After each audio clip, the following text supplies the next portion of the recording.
మా నాన్న 1964 నుంచి ఇండిపెండెంట్గా పోరాడాడు. ఎస్, 78లో జలగం వెంగళరావు గారితో ఉన్న సాన్నిహిత్యంతో ఆ రోజు రెడ్డి కాంగ్రెస్లోకి వచ్చిన మాట వాస్తవం, నేను కాదంటల్లా. ఇక నా విషయం వస్తే మా అన్నేదో రికమెండ్ చేశాడు వైసీపీలోకి నన్ను తీసుకోమని చెప్పేసి నువ్వు మాట్లాడుతా ఉన్నావు. నీకేం తెలుసు అసలు? వైవి సుబ్బారెడ్డి గారు నన్ను బై ఎలక్షన్స్ ముందు కలిసి బ్రహ్మారెడ్డి పార్టీలోకి రమ్మని ఆయన ఆహ్వానించారు. నేను సున్నితంగా తిరస్కరించాను. 2019 ఎలక్షన్ ముందు పిన్నెల్లి రామకృష్ణారెడ్డి, మురళీధర్ రెడ్డి, దోర్నాల సాంబిరెడ్డి అనే 3 వ్యక్తులు మా ఇంటికి వచ్చారు. గుంటూరులో చంద్రమౌళి నగర్లో నా ఇంటికి వచ్చారు. 7 గంటలకు వచ్చి 11:30 దాకా కూర్చున్నారు. ఎందుకు పోయావు వాళ్ళ ఇంటికనే నువ్వు పిన్నెల్లిని అడుగు.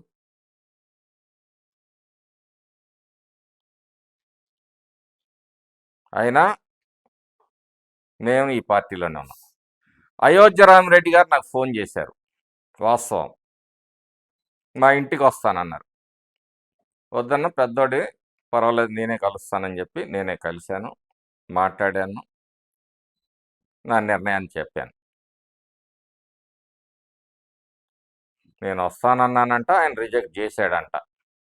మరి నా ఇంటికి ఎందుకు 4:30 గంటలు వచ్చి కూర్చున్నాడు?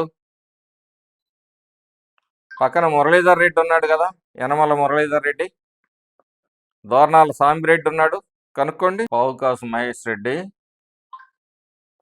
నేను జూల కంత్రినో జూల కంటినో, మా కుటుంబం ఏంటో మాచర్ల నియోజకవర్గ ప్రజలందరికీ తెలుసు. నువ్వు ప్రత్యేకంగా మా కుటుంబాన్ని పరిచయం చేయాల్సిన అవసరం ఏం లేదు. 3 సార్లు వరుసగా 3 సార్లు మా కుటుంబంలో 3 తరాలను గెలిపించారు. మేము కంత్రి వాళ్ళము, మంచోళ్ళము, మాచర్ల నియోజకవర్గ ప్రజలందరికీ తెలుసు. మేము కంత్రి వాళ్ళమే అయి ఉంటే ఈ సంవత్సరంన్నర కాలంలో మీ పార్టీకి నో ఎంట్రీ బోర్డు పడి ఉండేది, గుర్తుపెట్టుకో. ఎన్ని అరాచకాలు చేసినా సామరస్యంగా, ఎక్కడా డిస్టర్బెన్స్ లేకుండా నియోజకవర్గాన్ని శాంతియుతంగా నడుపుతూ ఉంటే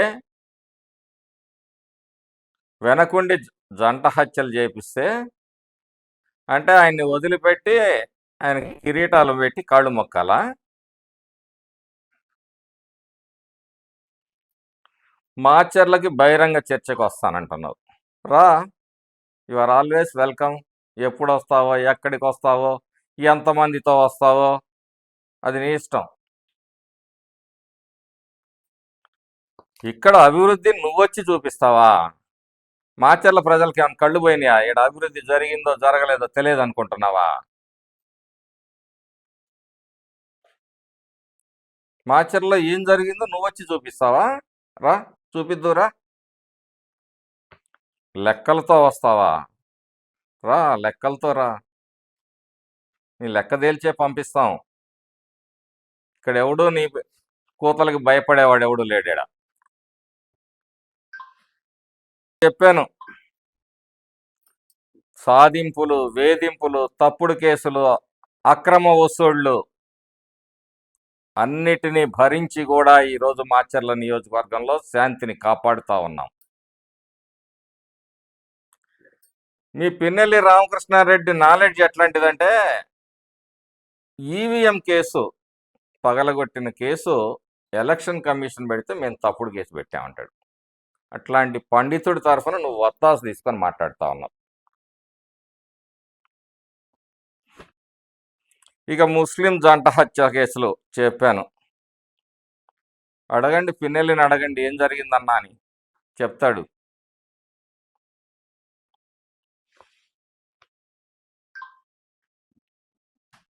మొన్నేమో అభివృద్ధిలో పిన్నెల్లి హైవే తీసుకొచ్చాడు, మా పిన్నెల్లి తీసుకొచ్చాడు అన్నావు, నిన్నేమో నేను తీసుకొచ్చానంటున్నావు. అయితే ఇందులో కూడా మళ్ళీ ముత్యాల రాజా గారి త్యాగం. ఆ రోజుల్లో మొట్టమొదట ఈ నిర్మాణం ముత్యాల రాజా గారి డబ్బులతో మొదలైంది. 56 లక్షల రూపాయలు ఆయన డొనేట్ చేశారు ఈ ప్రాజెక్ట్ కోసం. కానీ ఆ రోజుల్లో 56 లక్షలు ఇచ్చాడు. ఆయన ఎక్కడా లేడు పాపం చరిత్రలో. ఒక విగ్రహం మాత్రం నాగార్జున సాగర్లో కనపడతా ఉంటది. ప్రారంభోత్సవానికి శంకుస్థాపనలో ఆయన లేడు, ప్రారంభోత్సవంలో ఆయన లేడు. ఇది ఆనాటి రాజకీయం.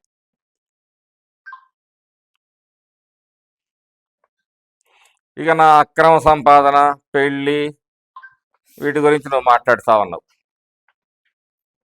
నువ్వు పెళ్ళాడు చేసుకున్నావు, ఎవరి సొమ్ముతో చేసుకున్నావు? అసలు నువ్వేమన్నా ఆడిటరా నా పెళ్లి ఖర్చులు చెప్పడానికి? ఏమన్నా నా ఇంటి నా మా వాళ్ళు వచ్చిన ఇస్తరాకులు ఏమన్నా లెక్క పెట్టావా నువ్వు? టెంట్ హౌస్లో ఏమన్నా నువ్వు మాట్లాడి వేపించావా? నాకు ఒక అన్నున్నాడు. మా కుటుంబంలో మా మా విలువలు, మా పద్ధతులు వేరుగా ఉంటాయి. నాకు అవసరమైనప్పుడు ఆయన ఆదుకుంటాడు. ఆడపిల్ల పెళ్లిగా వాళ్ళు పెళ్లి చేయటం వాళ్ళు చేస్తారు. ఇవన్నీ నీకు చెప్పాల్సిన అవసరం నాకేంటి? ఎంతసేపు సాగర్ ట్రస్ట్ గేట్లు అని చెప్పేసి చెప్పుకుంటూ బతికారు మీరు. ఏం వరికపూడిసెల ప్రాజెక్టు ఇన్నేళ్లలో మీకు గుర్తు రాలేదా? ఈరోజు ఏదో వరికపూడిసెల ఆల్రెడీ మీరు పూర్తి చేసినట్టే మాట్లాడుతున్నారు. ఇదే పిన్నెల్లి 2 ప్రొక్లైన్లు పెట్టి కాలువలు దీపిస్తూ ఫోటోలు దిగాడు ఎలక్షన్ల ముందు. వరికపూడిసెల ప్రాజెక్టు నిర్మాణం పూర్తి కాకపోతే, ప్రతి ఎకరాకు నీళ్లు పారించకపోతే రాజకీయ సన్యాసం చేస్తానన్న వ్యక్తి మీ పిన్నెల్లి. అవునో కాదో క్లిప్పింగ్లు పంపించమంటే పంపిస్తాను మహేష్ రెడ్డి. నేను ఓడిపోతే రాజకీయ సన్యాసం చేస్తానన్న వ్యక్తి మీ పిన్నెల్లి. అవునో కాదో కనుక్కో మహేష్ రెడ్డి. అంతేగాని మేము అడిగిన వాటికి సమాధానం చెప్పకుండా, అంత కాసు బ్రహ్మానందరెడ్డి రాఘవమ్మ మీద ప్రేమ ఉన్నోడివైతే కళాశాలలో ఉన్న బ్రహ్మానందరెడ్డి విగ్రహాన్ని తీసుకొచ్చి రోడ్డు మీద ఎందుకు పెట్టావు? రాఘవమ్మ గారి పేరుని రికార్డులోంచి ఎందుకు తొలగించావో నువ్వు సమాధానం చెప్పాలి. ఈ రోజుకి మేము కాసు బ్రహ్మానందరెడ్డి రాఘవమ్మ కళాశాల పేరు మార్చాలని ప్రతిపాదించలేదే. మేము ఒక కాలేజీ కట్టించాం, మీరు కట్టించారండి. ఒక చోట ఎన్ని కాలేజీలు కట్టిస్తారండి? ఇక 7 మర్డర్ల కేసు గురించి మాట్లాడుతావు. నేను ఆ స్పాట్లో ఉండి చేపించాను అని చెప్పి నువ్వు మాట్లాడుతా ఉన్నావు. నేను ఒకటే ఛాలెంజ్ చేశాను, దానికి కూడా సమాధానం చెప్పు నువ్వు. నేను అక్కడ ఉన్నాడనేది నువ్వు రుజువు చేయగలిగితే నేను రాజకీయ సన్యాసం చేస్తాను. నేను హైదరాబాద్లో ఉన్నా. ఇన్సిడెంట్ జరిగినట్టు నాకు 10 గంటలకు తెలిసింది, 10-10:30 ప్రాంతంలో. మా పార్టీ ఎందుకు నన్ను ముద్దాయిగా తీసివేయలేకపోయింది? మీరు A1గా నన్ను పెట్టారు, రాజకీయ కక్షతోటే పెట్టారు. నేను హైదరాబాద్లో నివాసం ఉంటున్న నన్ను రాజకీయ కక్షతో నన్ను పెట్టారు. అయినా ఇంత పెద్ద గ్రావిటీ ఉన్న కేసులో తొలగిస్తే ప్రభుత్వానికి అప్రదిష్ట వస్తుంది, ఏ రోజైనా న్యాయం గెలుస్తుంది అన్న విశ్వాసంతో మా ముఖ్యమంత్రి గారు నా పేరును తొలగించలేదు. నేను ఎవిడెన్స్లు కూడా చూపించాను. పార్టీ నుంచి సస్పెండ్ చేశారా అంటే చేస్తారు. అభియోగం వచ్చింది, ముద్దాయిగా ఉన్నాడు, నిర్దోషిగా ఉండే వరకు పార్టీ నుంచి సస్పెండ్ చేస్తానని చెప్పారు, చేస్తారు. నీ నిర్దోషిత్వాన్ని నిరూపించుకోమని. అది మా నాయకుడి నిబద్ధత. నా మీద ఎస్పీ సీతారామాంజనేయులు చేశాడు అంటే ఆయన ఎంత నిష్పక్షపాతకంగా రికార్డులో ఉన్న వాళ్ళందరూ యాక్ట్ చేసినా కానీ అందరి మీద జరిగింది. నన్ను ప్రత్యేకంగా చేయలేదే. మీలాగా రఫాలాడించుకుంటూ జనాల్ని చంపే నాయకులు మర్డర్ కేసులో ముద్దాయిలుగా ఉన్న నాయకులకి ఆయన ఏమి కార్పెట్లు బరవట్లేదే. మీ నాయకుడే అక్రమార్జన కేసులో ఇరుక్కొని కోర్టు చుట్టూ తిరుగుతా ఉన్నాడు. ఇక ఏదో పల్నాడుని ముఖ్యమంత్రిగా 7.5 ఏళ్ళు చేసిన ఆయన ఏదో ఉద్ధరించి ఒక మున్సిపాలిటీ చేశాము, ఒక కుగ్రామం పెద్ద గ్రామం అవటం అది సహజం, పెరుగుతూనే ఉంటాయి గ్రామాలు, ఎన్నో గ్రామాలు పెరిగినాయి. 7.5 సంవత్సరాలు మీ పరిపాలనలో మీ ముఖ్యమంత్రిగా మాచర్లలో కాదు పల్నాడులో వచ్చిన ఇండస్ట్రీస్ ఏంటో ఒకసారి చెప్పండి. ఎన్ని పరిశ్రమలు పెట్టారు? ఇక మాట్లాడితే నాగార్జున సాగర్ చరిత్ర నీకు తెలుసా? ఇందాక నన్ను బచ్చా అన్నావు.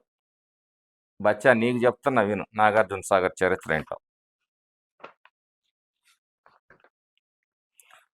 దీనికి ఆద్యుడు ముత్యాల రాజా గారు. ఆయన మొట్టమొదట సాగర్ చరిత్ర తెలుసా? బచ్చా నువ్వు అనే బచ్చా ముత్యాల రాజావారు మొట్టమొదటిసారిగా పులిచింతల దగ్గర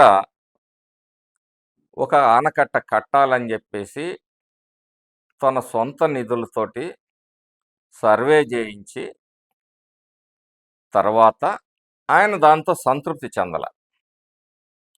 ఇంకా పెద్ద ప్రాజెక్టు కట్టాలి, ఇక్కడ కొద్దిగా స్టోరేజ్ వాటర్ ఉంటుంది కాబట్టి ఈ ఫ్లో లక్షల క్యూసెక్కులు సముద్రంలో కలిసిపోతున్నాయని చెప్పేసి ఆయన చొరవ తీసుకొని ఆయన సొంత ఖర్చులతోటి ఆ రోజు అడవి ప్రాంతంగా ఉండేది, 20,000 మంది జనంతో శ్రమదానం చేయించి వాళ్ళకి మంచి చెడులు చూసుకుంటూ అక్కడికి ఒక రోడ్డు వేయించి ఆయనకు తెలిసిన వాళ్ళతో సర్వే చేసి ఒక ప్లేస్ని నిర్ధారించి ప్రభుత్వానికి నివేదిక పంపారు. అప్పుడు అప్పటి మహానాయకులు ఎన్జి రంగా గారు, మోటూరి హనుమంతరావు గారు, కొత్త రఘురామయ్య గారు కోస్లా కమిటీ అని ఒక కమిటీని వేయించారు. ఆ కోస్లా కమిటీ అధ్యయనం చేసిన తర్వాత కొన్ని సూచనలు ఇవ్వటం జరిగింది. నాగార్జున సాగర్ అనువైన ప్రాంతం ఎక్కడ అనే దాన్ని వారు నిర్ధారించడం జరిగింది. ఆ తర్వాత ఆనాటి ముఖ్యమంత్రి నీలం సంజీవరెడ్డి గారు నెహ్రూ గారిని ఒప్పించి నాగార్జున సాగర్ నిర్మాణానికి శ్రీకారం చుట్టారు. రావుపేట మాజీ ఎమ్మెల్యే గారు గోపిరెడ్డి గారికి చెప్తా ఉన్నాను, మీకు కూడా వివరణ ఇవ్వాలి కదా. మాచర్లలో ఏ ముస్లిం కుటుంబాన్నన్నా అడగండి, ముస్లిం డబల్ మర్డర్ కేసు ఏంటి అని చెప్తారు. అట్లాగే మీ సోదరుణ్ణి పాపం, మీ అధ్యక్షుడిని పాపం విగ్రహాల దొంగ అంటే మీకు చాలా బాధగా ఉన్నట్టుంది. DCRBలో ఆ కేసు ఉంటుంది, చూసుకోండి ఎవరెవరు దాంట్లో ఉన్నారు. ఆ తర్వాత జనార్దన్ రెడ్డి గారి కాళ్ళ ఏళ్లబడి ఏం చేయించుకున్నాడో అది మీ అధ్యక్షుడిని అడగండి, ఆయన చెప్తాడు. ప్రకాశం జిల్లా చందోలు బౌద్ధ మ్యూజియం విచారించుకున్న తర్వాత మీరు మళ్ళీ మాట్లాడండి. నేను ఎక్కడికి పోను, నేను ఇక్కడే ఉంటాను. కాసుకృ మహేష్ రెడ్డి నేను పారిపోయానంట. పారిపోయి వచ్చినోడి నువ్వు, నేను పారిపోయేదేంటి? నువ్వు పారిపోయావు, మీ అయ్యా పారిపోయాడు. గురిగింద సామెతలు చెప్పబాకు మహేష్ రెడ్డి. శవాన్ని పక్కన పెట్టుకొని రాజకీయం చేసిన వ్యక్తులు మీరు. ఎక్కడ శవం కనపడితే అక్కడికి వెళ్ళి రాజకీయం చేసే వ్యక్తులు మీరు.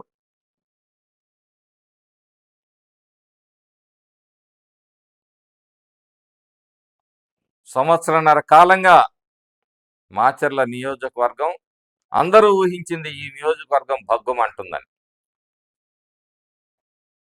ఇక్కడ ప్రశాంతతని కాపాడుతూనే వస్తా ఉన్నాం.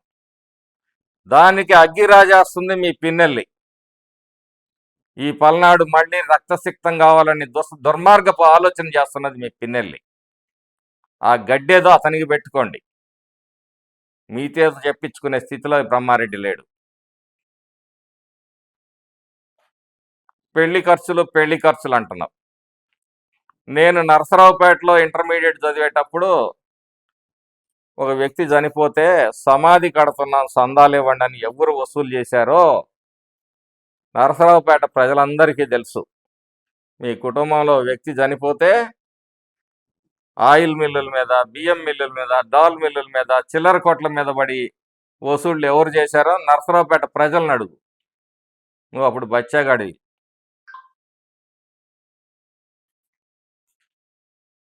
మాట్లాడటం మీకే కాదు మాకు తెలుసు. ఇకపోతే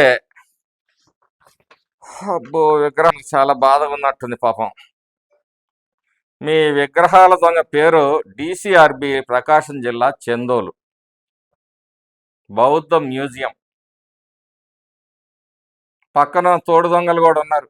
వాళ్ళకి సీక్రెట్గా పిలిచి కనుక్కోండి, ఏమేం జరిగిందిరా బాబు ఆ రోజు, మా రామకృష్ణారెడ్డి నాయకత్వం వహించింది, ఇంకెవరన్నా నాయకత్వంలో ఆయన పనిచేశాడా అని.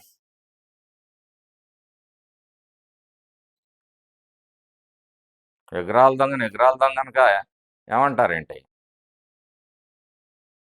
అతను కౌంటర్ ఇలా పాపం, అతను నిజాయితీగానే ఒప్పుకున్నాడు ప్రజలకి. 100 సార్లు మా గురజాల ఎమ్మెల్యే గారు అన్నాడు, అరే విగ్రహాల దొంగ అని. కానీ ఎప్పుడు కూడా క్విక్ అనలా. మరి మీకెందుకు పడుచుకొస్తుంది? మీకు ఆయన షేరింగ్ ఉందా? ఇది ప్రశాంతతని కాపాడటానికి మేము ప్రయత్నం చేస్తున్నాం. దానికి భంగం కలిగించే ఏ శక్తిని కూడా వదిలిపెట్టమని చెప్తా ఉన్నాను. మహేష్ రెడ్డి, నీ నిజాయితీని, నీ ఎస్కేబిఆర్ కాలేజీలో ఇచ్చిన జీవో ఏంటి, నువ్వు ఏ విధంగా అనుమతుల్ని అతిక్రమించి కట్టుబడి చేశావు, వీటన్నిటికీ మీద కూడా విచారణకు సిద్ధమా? నువ్వు అక్కడ వస్తున్న ఆదాయం ఎంత, నువ్వు ఆ కాలేజీ కోసం ఖర్చు పెడుతున్నది ఎంత, నువ్వు వివరాలు ఇవ్వటానికి సిద్ధంగా ఉన్నావా? విచారణ ఎదుర్కోవడానికి సిద్ధంగా ఉన్నావా? నువ్వు సిద్ధంగా లేకపోతే మేము సిద్ధం చేస్తామని కూడా నీకు సంగతి చెప్తాను. మీ పిన్నెల్లి తెచ్చాడా, మరి ఎంపీ గారు తెచ్చాడా?